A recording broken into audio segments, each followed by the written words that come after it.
am trying to think about how many days it has been since we've been living under this COVID-19 cloud. I looked back, and my first day at home with the kids was Friday the 13th in March. So it's been 35 days. It feels like it's been 35,335,335 days.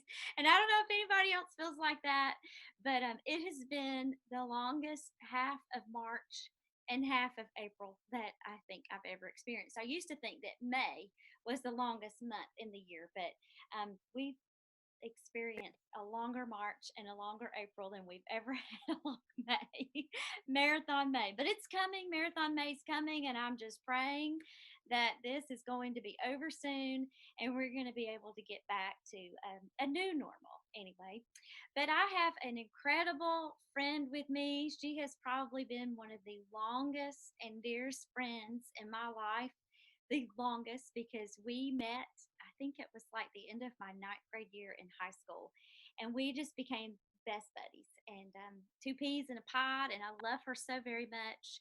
But I have Andrea Wyndham here with me today, and she is a nurse at Brazelton at the but anywho, I'm going to let her share with you a little bit about who Andrea is and what she does every day. So thanks for being with us today, Andrea.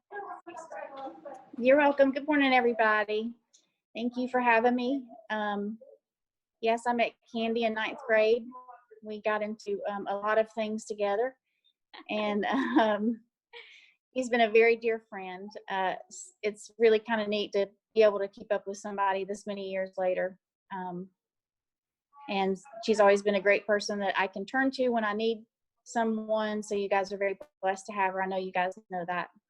But here I am at Brazelton. I have been a nurse for 22 years, all of which is in critical care. I got started in high school in the health occupations program, and decided that I wanted to be a nurse, which was kind of strange because when my family would get sick, I would hide myself in the room and stuff a towel under the door and open my window so their germs would not get to me.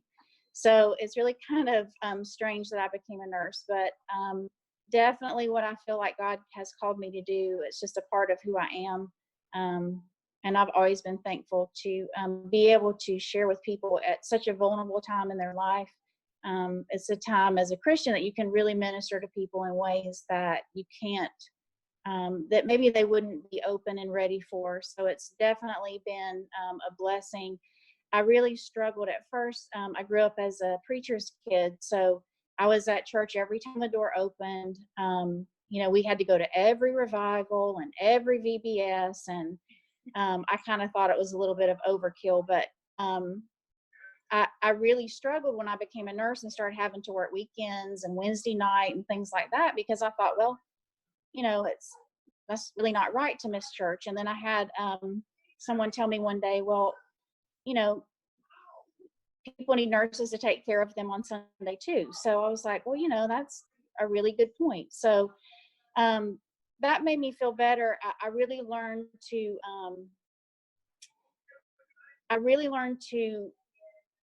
work on my relationship with the Lord as an individual and not depend on other people to constantly be feeding me information or looking to the Sunday school teacher, things like that. I really had to kind of embrace it on my own and figure out what a journey with God looks like. So it's been a great journey, lots of ups and downs, but here I am. I've always done critical care, open heart. I've done pediatric intensive care.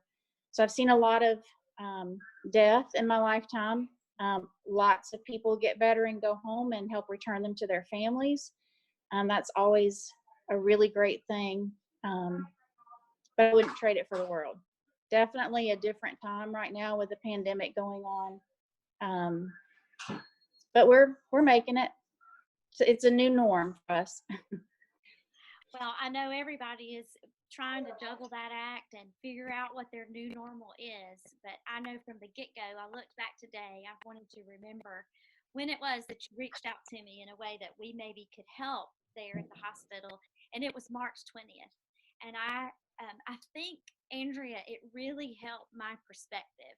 in all of this. I don't think that I really took the coronavirus or COVID 19 seriously before before you reached out. And for me, my focus was at that time like, well, we're not going to be able to have church.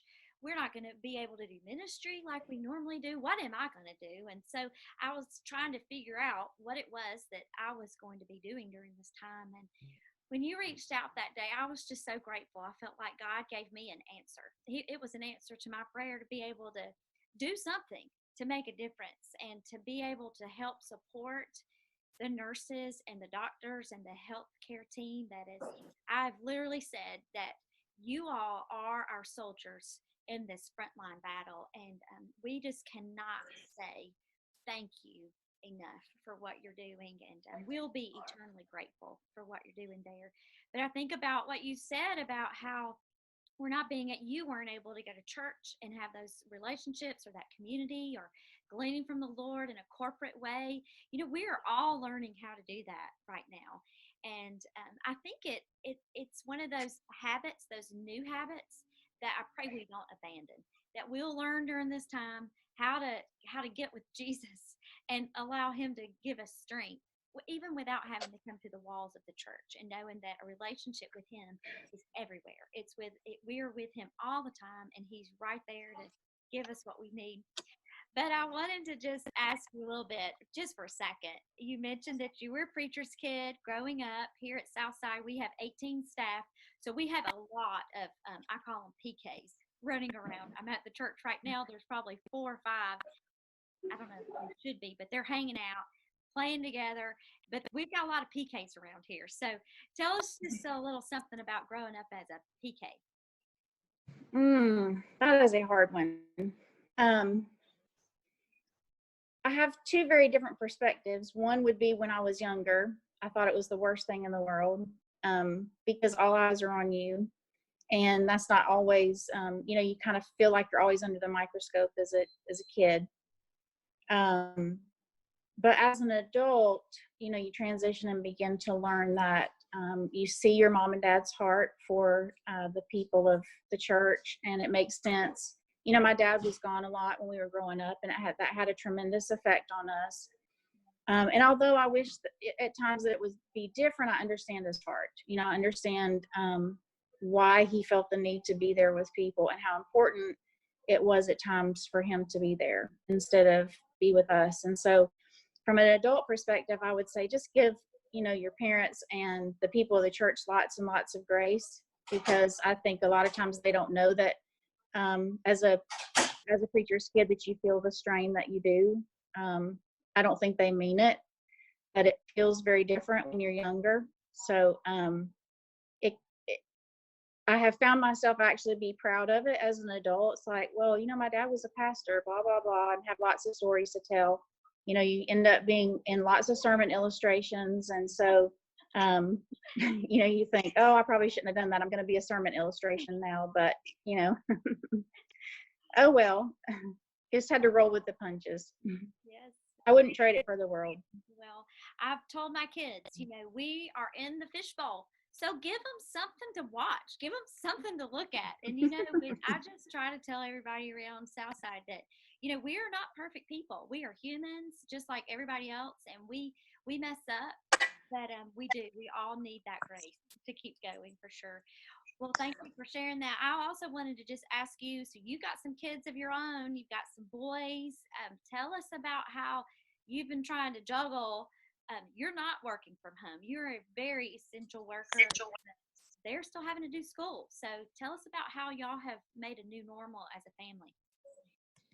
Yes, I have 4 boys. They are 11, 14, 16, and 17. And actually, the teenagers do a really good job getting their stuff done, surprisingly.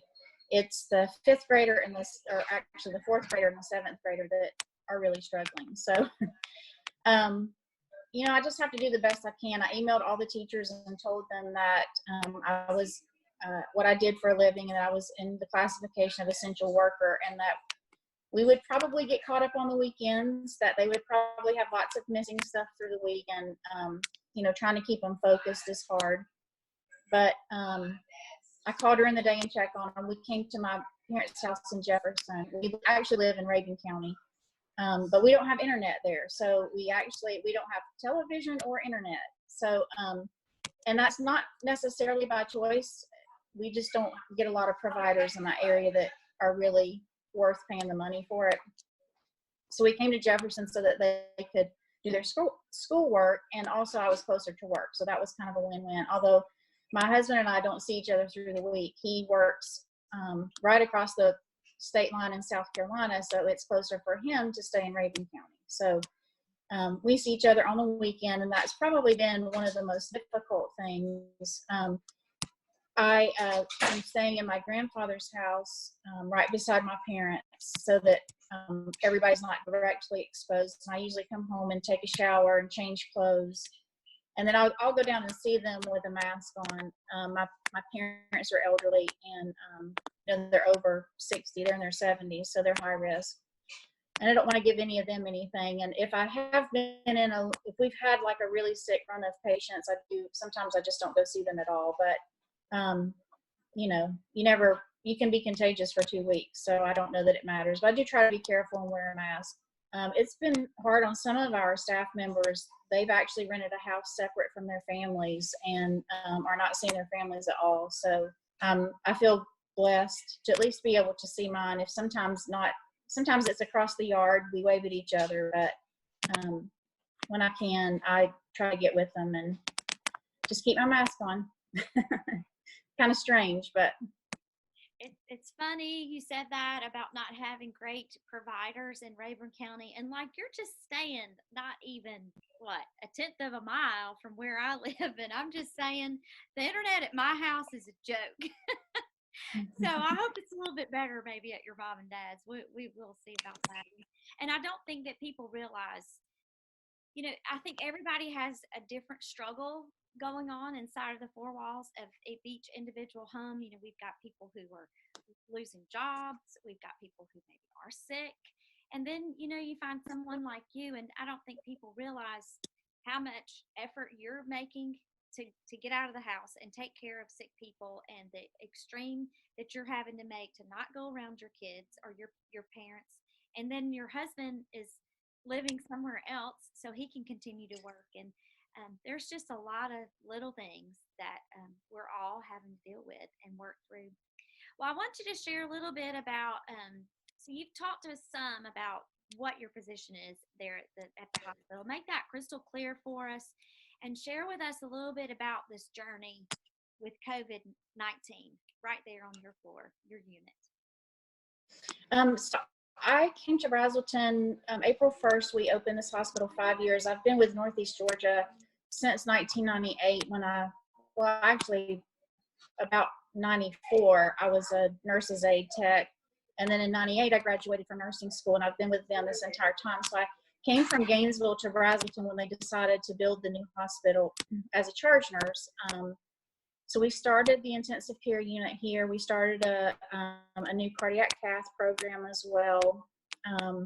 And we just celebrated 5 years. So about 18 months ago, I became the nurse manager for the floor. So I manage about 72 employees. I have the ICU, which is just general intensive care, and then cardiac care, and then an area called progressive cardiac care, which is more like an intermediate unit. So we just expanded to a total of 24 critical care beds, and then we have 6 beds of intermediate care that I manage. And COVID has definitely been a game changer. I think the thing that I'm most thankful for with the pandemic is that I think healthcare in general needed to get back to the basics of what is really important, and that is the patients and families that we take care of. All of us went into nursing because we had a heart for people, and healthcare can get very political. It can get, you can get in lots of meetings and have all kinds of agendas, and how can we make more revenue and all of those kinds of things. And in the midst of that, what you don't want to forget is what you're really there for. So there's been a strong focus back to patients and families. We do not have visitors in the hospital at all. So it's extremely hard on families. And if you are COVID positive, or if you're even under suspicion, even at end of life, you're not allowed to see your loved one. So we have had to sit with people when they die so that they don't die alone. We have gotten iPads and things like that to put people on Zoom. We had a family this last weekend that was thinking about putting a loved one in hospice, and they met for about an hour on Zoom, but of course they can't touch each other. So that's been extremely hard, for them and for all of us.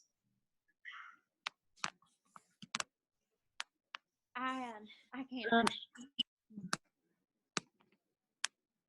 So it's been a huge adjustment. When I called you, it's not just this hospital, it's the whole, it's every hospital system in the country. We struggle to keep protective equipment that we can wear to go into these rooms to be safe, so that we're not taking things home to our families.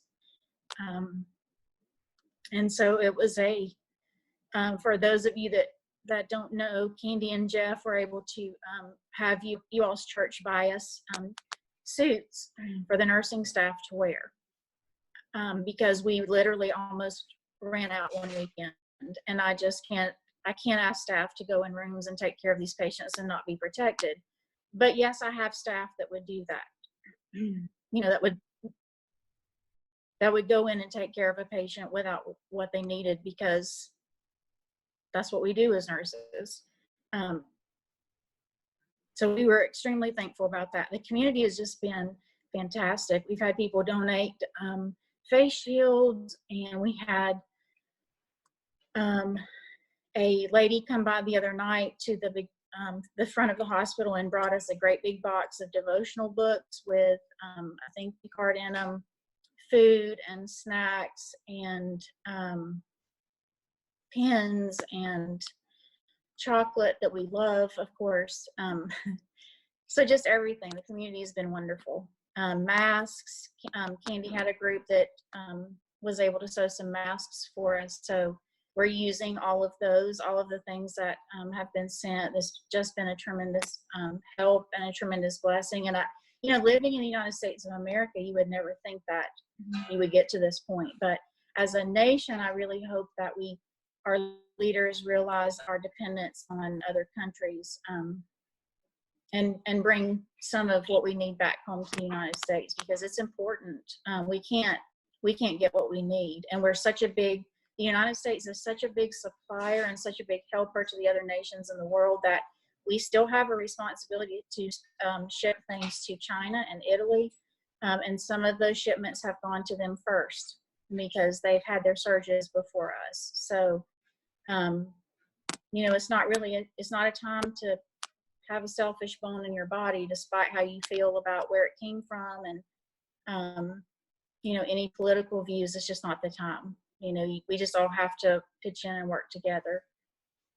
So we have we turned one side of our unit into what's called negative pressure rooms. And if you are COVID positive, then the pressure in the room, when you open the door, the air suctions into the room and goes out through a ventilated system outside. So if you are being tested and waiting for the result, or you have a positive test, then we try to have you in one of those rooms.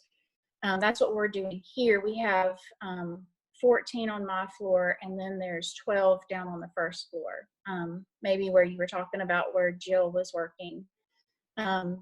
So we try to contain it in certain areas so that it's not all over, the hospital.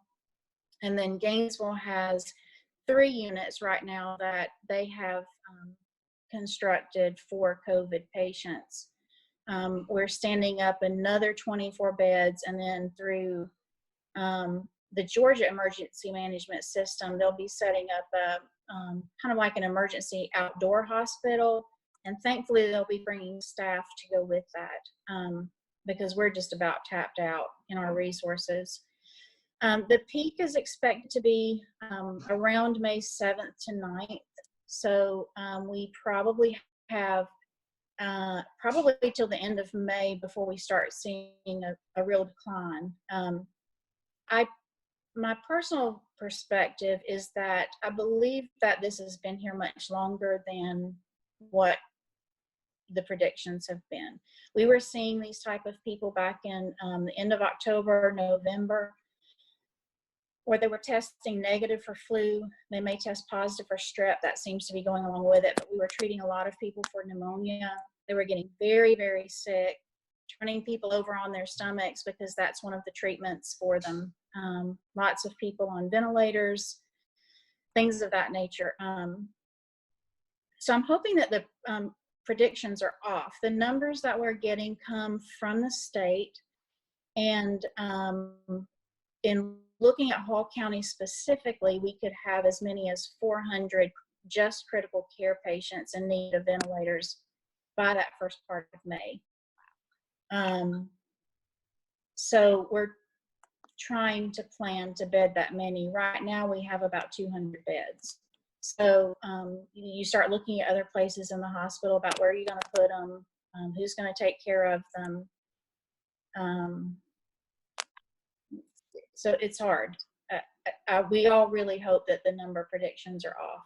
And I hope that if it has been here a while, that we've had some people develop some immunity. It's going to take people getting back out into society to develop that. The thing about viruses, though, is they're really tough because they mutate themselves. So this virus has already mutated once, meaning that the strain, it learns, as you treat the patient, it learns how to change itself so that it can still make you sick. Which is why the flu shot is always such a guess every year, because those flu strains change every single year. So it's really just a best guess at, what strain you're going to see. Doesn't mean that you won't get the flu. It may mean that you won't have it as bad or as long. And then they may completely miss the strains. We went for 2 years in a row where they guessed wrong, basically. So viruses are different, much different than bacterial infections. They can be much deadlier, which is the concern for this one. But I think our numbers have been fairly stable. I think because people are staying home, they're washing their hands, they're doing what they're supposed to. We're probably the safest we've been in probably ever, because people are actually doing what we should have been doing for a long time, not staying at home, but washing our hands and things like that. The Latino community has been getting hit hard because it's their lifestyle is a lot of people living together. They typically share housing. They usually share transportation. So we have a lot of Hispanics in our Gainesville campus that have gotten extremely sick. So we're working with some of the local companies that hire a lot of people from the Hispanic community to try to partner with them and teach them the things that they need to do, and to try to help get them in some safer environments where they're not all in the same living environment on a regular basis, wearing masks, things like that, making sure that we're crossing that language barrier, because that's important. So those are kind of all things that we're doing. It's just going to really be a matter of time to see how it really plays out.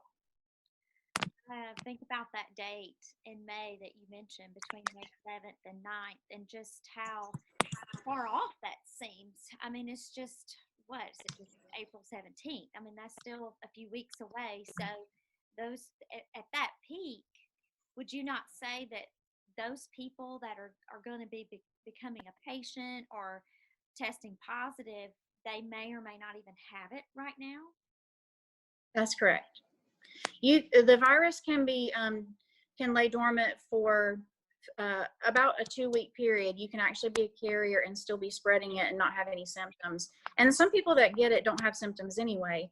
I caution people to not live in fear, because if you compare the the numbers of this to the numbers of the regular flu, they're actually very comparable.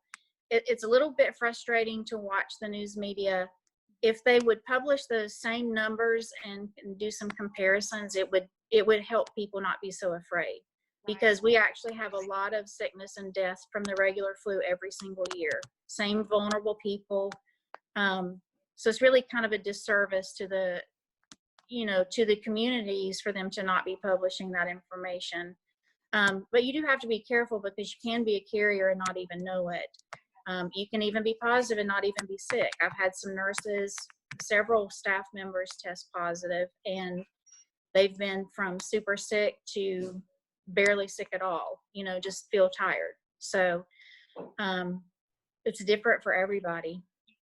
We have had many conversations in our house about this, because I do think, and initially I said it earlier, I don't think that we took it as seriously as maybe we should have, because we were those people going, well, just as many people are, more people get the flu and more people die from the flu in a year than, what they're projecting for the coronavirus.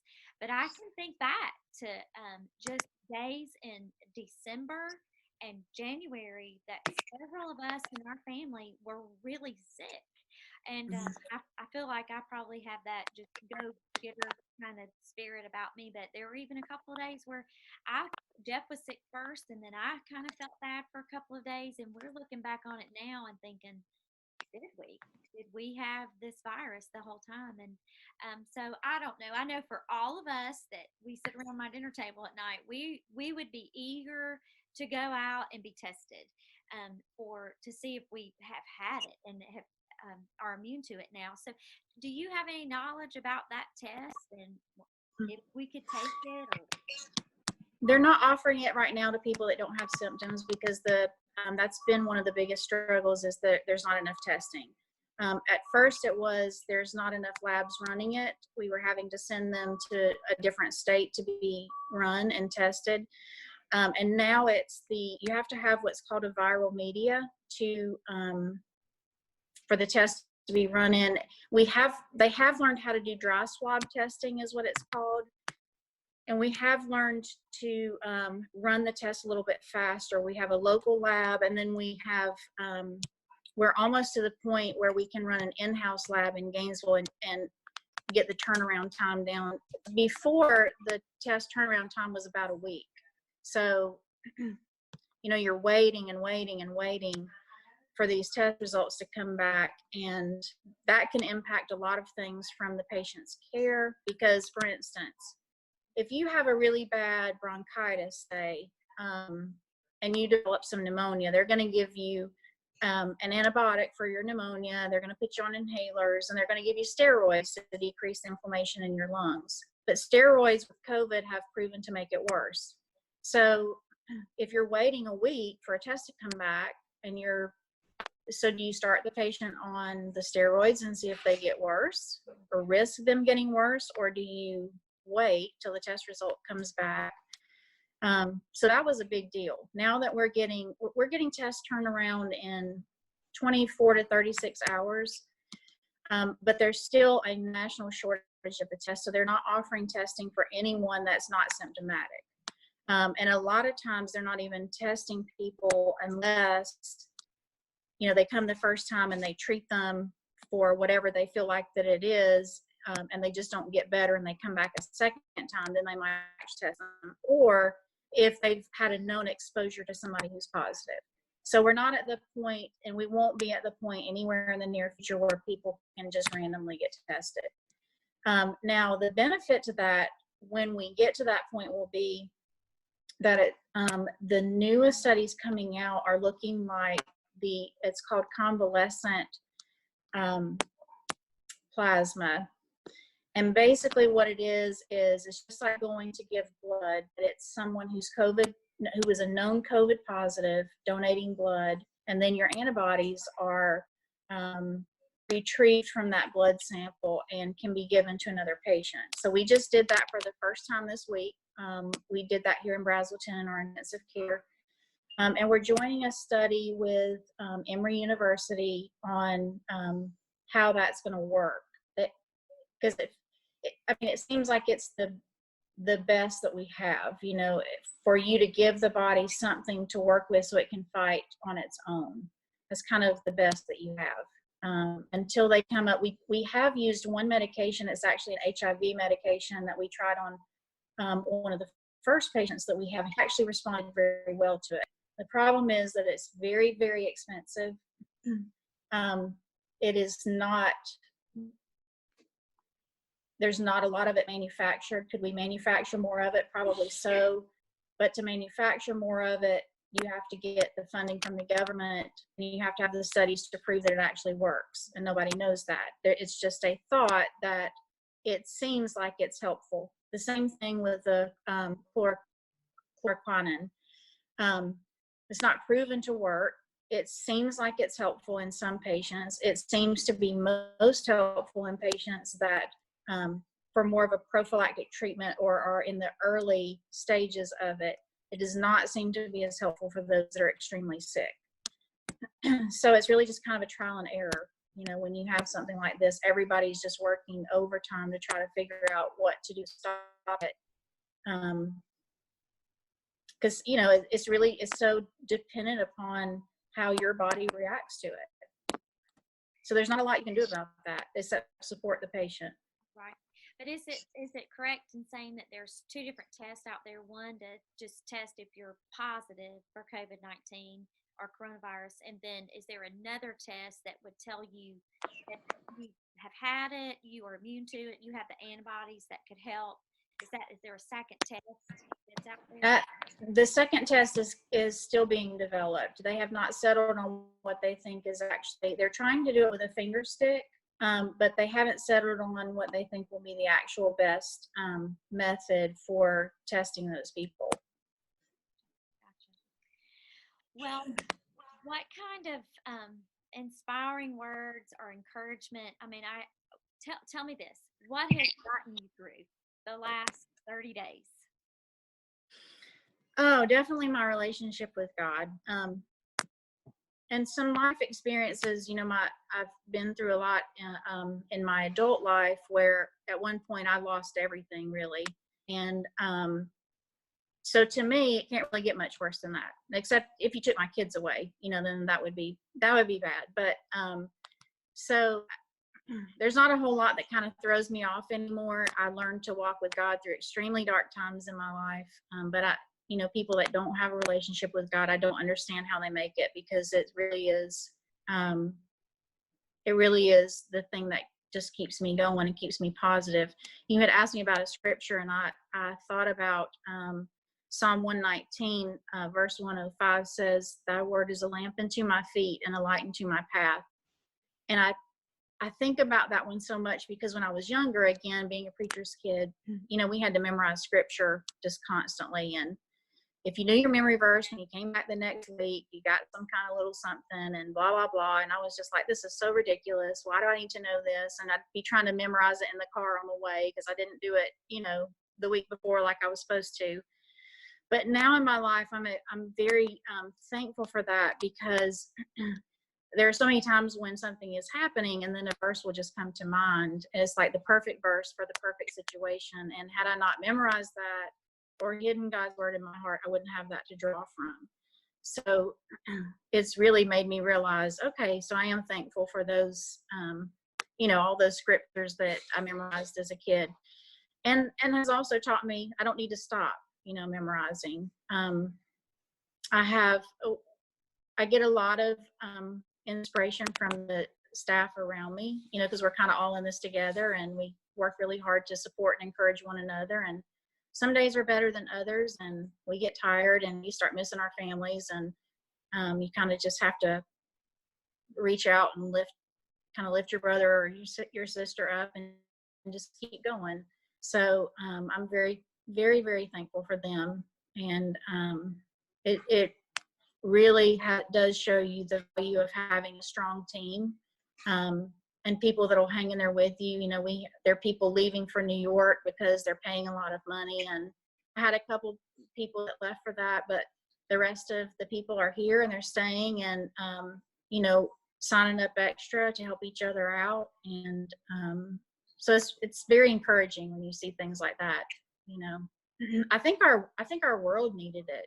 I think society just needed a reset because we had gotten so kind of numb to our neighbors and what people needed and what things they went through and what their struggles were. And um, so when it hits home again, God says He'll use everything for good. And so I don't have any doubt there will be a lot of good come from this. And really, we shouldn't be surprised. The Bible tells us that things like this are coming, and we should be ready. And we have to not get complacent in our lives and in our spiritual relationship with Christ. And the church is the people. So even if we can't meet, you can reach out to your brother, your sister, your friends. God says, where two or three are gathered in my name, there I am in their midst. So um, we can't get discouraged that we're separated, because we all have the one person that brings us all back together. It's just surreal to sit and hear all that's going on inside those walls at the hospital, and to hear you talk about things that I didn't even, I mean, and we've heard that people are there and they're very sick and that they are dying and that they are there alone. But to just hear you talk about that and how not only are you a health caregiver, but you're there at the end of someone's life to help them see themselves to the other side. And, for me and for my household, it's just been about, look, people, we've just got to hunker down and stay inside this house and get along. And we don't, we take for granted that we aren't having to enter into these hospitals like you are every day and experiencing the things that you're having to experience. And for those people that are sick, what they're having to experience. And just this past week, I had a very sweet young lady in our church, and she miscarried this week, and having to walk with her through that, and it was just a devastating time for her. But and we ask, why does bad things happen to good people?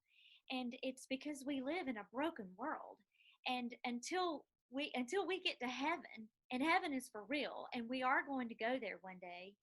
But until then, we're going to have to live on this earth and under the curse of the world. But as long as we have Jesus, we can make it. And I love what you encouraged us with, and that we've got to cling to God's promises. We've got to be in the middle of His presence. And I think about those two things. God's presence plus His promises will chase away the anxiety. And we don't have to fear, because if we're in the middle of Him, He's going to be right there with us.